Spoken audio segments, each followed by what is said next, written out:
when they told me that the National Baseball Hall of Fame was going to be displaying their national traveling exhibit of pictures. That was heavenly music to me because I love baseball, I love our community.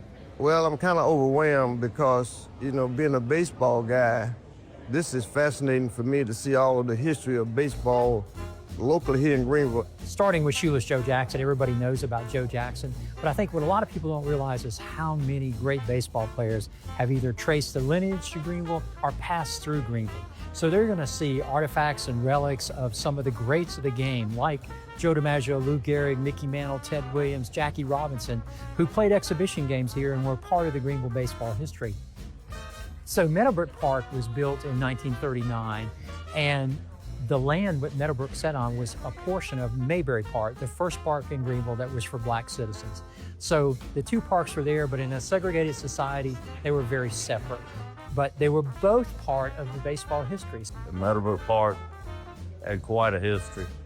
Everything from when I was a young kid over there watching games and the family members that played there. I played there some. That was like a second home. If we go over to this exhibit, I want to show you my picture. It's 16 years old, 1966.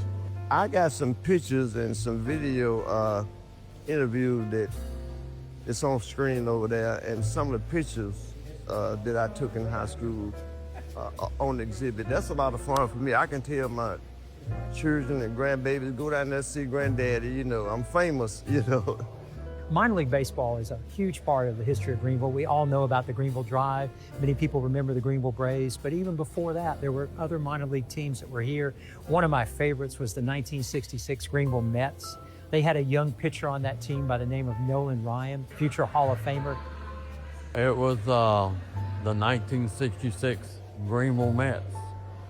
I was the bat boy for Nolan Ryan. That's me. He was 19 years old at the time. He was kind of wild with his pitching, walked a lot of batters, but he also struck out a lot of batters. But when he spoke in one of his biographies, he said one of his greatest years in baseball was the year he spent in Greenville, South Carolina, where he really began to form his career. It's just a very special thing for Greenville.